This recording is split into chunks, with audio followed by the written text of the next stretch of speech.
মই আপোনাৰ কাষলৈ আহিছোঁ এইমাত্ৰ লুৰিণজ্যোতি গগৈয়ে যিটো কথা কৈছে কিছুমান কথা ক'বলৈ ভাল শুনিবলৈও ভাল কিন্তু কৰিবলৈ বৰ দিগদাৰ এতিয়া ধৰক কংগ্ৰেছ ৰাইজৰ দল আৰু অসম জাতীয় পৰিষদ মূলতঃ এই তিনিটাই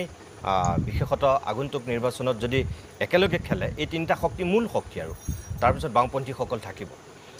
আটাইতকৈ ডাঙৰ প্ৰত্যাহ্বানটো হ'ব চাগৈ চিট শ্বেয়াৰিঙৰ ক্ষেত্ৰত এইটো বহু দূৰ আছে চাবলৈ গ'লে কিন্তু এফালৰ পৰা আকৌ বহু দূৰ নাইও সময় মাত্ৰ ৮ মাহ আছে এই যে লুৰিণজ্যোতি গগৈ এইমাত্ৰ ক'লে যে সমিল মিলেৰে বা ত্যাগৰ মনোভাৱেৰে তেখেতৰ সেই মুখৰ বাক্যটোকে মই কৈছোঁ ত্যাগৰ কথাটো তেওঁ নিজেও কৈছে আপুনি ভাবেনে যে সেই ক্ষেত্ৰত এখেতসকল সফল হ'ব কাৰণ এখেতসকল যদি সফল নহয় বিগত নিৰ্বাচনেৰে প্ৰমাণ দি থৈছে ইয়াৰ আগৰ বিধানসভা নিৰ্বাচনে কাৰণ ৰাইজৰ দলে অলপ ভোট ভাঙিলে অজাপই ভোট ভাঙিলে প্ৰায় 18টামান সমষ্টি উজনি অসমত বিজেপিৰ সুযোগ এওঁলোকেই ভোট ভাঙি পেলাই কৰি দিছিলে অসমৰ মানুহ ক্ষোভিত হোৱা দুখিত হোৱা অসমৰ গতিকে আপুনি ভাবেনে যে সেই ভুলৰ পৰা এখেতসকলে শিক্ষা লৈ পেলাই এইবাৰ সঁচাকৈ ত্যাগৰ মনোভাৱেৰে আগবাঢ়িব আজিৰ দিনটোতে মই আচলতে ৰিপুণ বৰা দেৱ বা লুৰিণজ্যোতি গগৈ ডাঙৰীয়াৰ কথা শুনি তেওঁলোকক মই নিৰুৎসাহিত কৰিব বিচৰা নাই এইটো কাৰণে কৰিব বিচৰা নাই যে মই বিজেপিৰ শত্ৰু নহয় মই কংগ্ৰেছৰ বা এই যিটো বিৰোধী ঐক্য তাৰ বন্ধু নহয় কিন্তু দেশত গণতান্ত্ৰিক যিটো মূল্যবোধ তাক শক্তিশালী কৰাৰ বাবে এটা শক্তিশালী বিৰোধী বলিষ্ঠ বিৰোধী আমাক লাগে আৰু সেইবাবে দীৰ্ঘদিন ধৰি প্ৰান্তীয় অসমৰ দৰে এখন ঠাইক দিল্লীত থকা কংগ্ৰেছ চৰকাৰে তাহানিতে আৰু বিজেপি চৰকাৰে কৰা যিবোৰ প্ৰবঞ্চনা প্ৰতাৰণা বা যিখিনি আমাক সন্মানজনক স্থিতিৰ ক্ষেত্ৰত যিবোৰ গতিৰোধকৰ সৃষ্টি কৰে তাৰ বিৰুদ্ধে মই সদায় মাত মাতি আহিছোঁ আজি চাওক এই কথাটো শুনি মোৰ এটা অসমীয়া আপ্তবাক্যলৈ মনত পৰিছে মই কোনো নিৰাশাৰ সৃষ্টি কৰিব বিচৰা নাই মই খুব সুখী হ'ম যে দেখিলেহে লেখিম আজি লুৰিণজ্যোতি গগৈয়ে কৈছে মৌলিক দায়িত্ব তাৰমানে তেওঁ কৈছে যে প্ৰধান দায়িত্ব আৰু প্ৰধান দায়িত্বৰ বাবে অন্যতম মূল পূৰ্বচৰ্ত হ'ব ত্যাগৰ মনোভাৱ কিন্তু আজি ত্যাগৰ মনোভাৱ অখিল গগৈ লুৰিণজ্যোতি গগৈ আৰু কংগ্ৰেছৰ নেতৃত্বই গৌৰৱ গগৈয়ে দেখুৱাব পাৰিবনে নাই মই দূৰলৈ নাযাওঁ যোৱা যদি 14 মাহৰ অসমৰ ইতিহাস চাই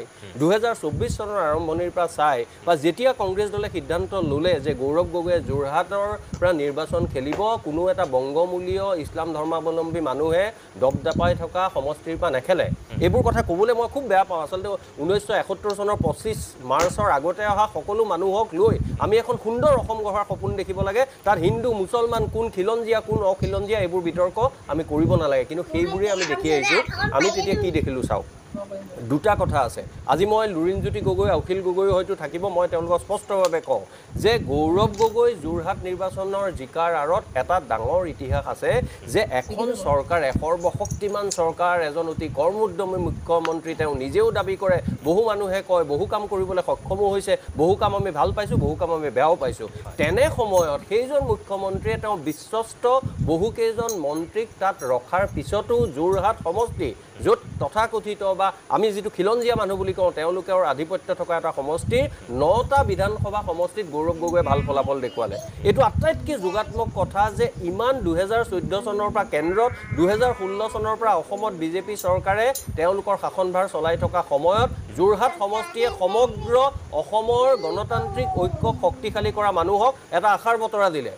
কিন্তু তাৰ পিছত আমি কি পালোঁ এই আশাৰ বতৰাটো মই চেলিউট জনাওঁ নমস্কাৰ জনাওঁ সকলোৰে সন্মুখত কিন্তু তাৰ পিছত আমি পালোঁ বিৰোধী ঐক্যৰ ক্ষেত্ৰত কেইটামান কথা বিহালীয়ে আমাক কি শিকালে বিহালীৰ পৰা আমি শিকিলোঁ নে নাই